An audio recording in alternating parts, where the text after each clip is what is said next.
اسلام کے ظہور سے پہلے اہل بیت کی حالت بہت ہی خستہ تھی۔ لوگ جاہل اور وحشی تھے۔ کہیں آگ کی پوجا ہوتی تھی تو کہیں ستاروں کی، کسی کو طبیز کنڈوں پر اعتماد تھا تو کسی کو رمل اور فیل پر۔ ہر قبیلہ اپنے اپنے بت کو خدا مانتا تھا۔ ہر گھرانہ اپنے خدا کو چار دیواریوں میں قید رکھتا۔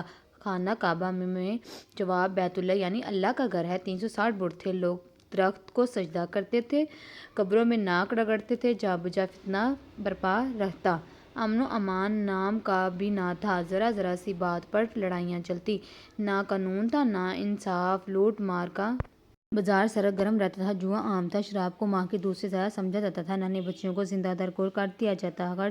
سرزمین عرب میں چاروں طرف اندھیرا ہی اندھیرا تھا۔ ایسے میں خدا تعالیٰ کی ذات پاک نے اپنی رحمت کے دروازے کھولے۔ ایمان کی راہ سے ہٹے ہوئے لوگوں کی ہدایت کے لیے سرکار عالم صلی اللہ علیہ وآلہ وسلم کو اس دنیا میں بھیجا۔ آپ مکہ معظمہ کے نہایت محترم قریش حضرت عبداللہ بن مطلب کے گھر 570 میں پیدا ہوئے۔ آپ کی ولادت سے 2 ماہ پہلے ہی آپ کے والد کا انتقال ہو چکا تھا۔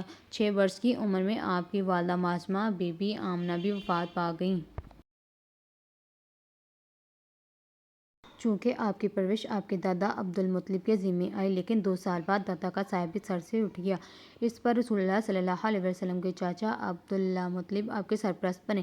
بچپن کی مصیبتیں آپ صلی اللہ علیہ وسلم کے حوصلوں کو ڈھا نہ سکیں۔ دراصل حکم الہی نے آپ کی تقدیر میں جو قوم کے چوپانے لکھے رکھے تھے، چونکہ جو بعد میں وہ بنی نوع انسان کی ہدایت عظیم بنے۔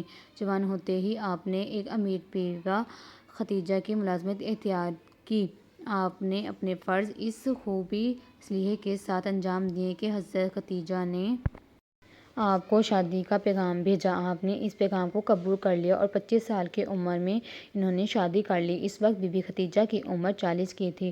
حضرت محمد صلی اللہ علیہ وآلہ وسلم کے اخلاق شروع سے ہی نہایت چست تھے۔ آپ زبان کے میٹھے اور دل کے صاف تھے، کبھی جھوٹ نہیں بولتے تھے۔ اسی وجہ سے آپ کو صادق اور امین کا لقب ملا۔ ان کے مزاج میں طحال کوٹ کوٹ کر بھرا تھا۔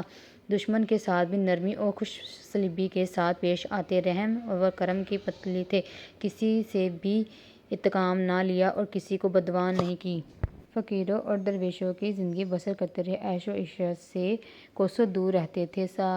سارے عرب کے تاجر تھے مگر بوروں پر سوتے تھے اور کھجور کھا کر گزارا کرتے تھے۔ عبادت کا یہ حال تھا کہ ساری ساری رات یاد الہی میں گزار دیتے تھے۔ بت پرستی سے آپ کو سختی سے نفرت تھی۔ شہر سے باہر غار حرا میں عبادت میں زیادہ وقت گزارتے تھے۔ اسی غار میں آپ پر وحی نازل ہوئی۔ حضرت جبرائیل علیہ السلام نے بشارتیں دیں کہ خدا نے آپ کو دنیا کی ہدایت کے لیے چن لیا ہے اور اپنا پیغمبر بنا لیا ہے۔ اس وجہ سے آپ کو محمد مصطفیٰ کہتے ہیں۔ اس بشارت کے وقت آپ کی عمر 40 سال کی تھی۔ آپ نے اپنے نبی ہونے کا اعلان کیا اور اپنی قوم میں اسلام کی تبلیغ شروع کر دی۔ آپ کی تعلیم یہ تھی کہ خدا کی ذات واحد لا شریک ہے، وہی سب کو پیدا کرنے والا اور رزق پہنچانے والا ہے۔ اس کے نزدیک سب انسان برابر ہیں، امیر غریب، بندہ و صاحب، عربی عجمی، کالے اور گورے میں کوئی تنازع نہیں، اور زوال سے موجود ہے اور اب تک قائم رہے گا۔ ہر انسان پر اس کی عبادت کرنی چاہیے۔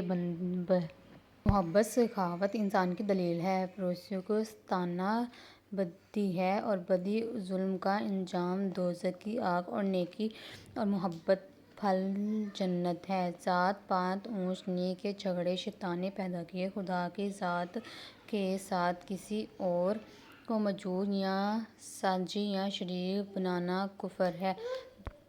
بت پرستی، تحقیر، دستے کشی، شراب نوشی گناہ عظیم ہے۔ راہ مولا میں روپے پیسے تقسیم کرنا ہر صاحب ایمان پر فرض ہے۔ کافر اور جاہل لوگ آپ کی تعلیم سے چڑ گئے، آپ کی مخالفت میں اس قدر بھر گئے کہ آپ کی مجبور مکہ مکرمہ سے مدینہ شریف کی طرف ہجرت کرنی پڑی۔ یہ واقعہ 622 کا ہے۔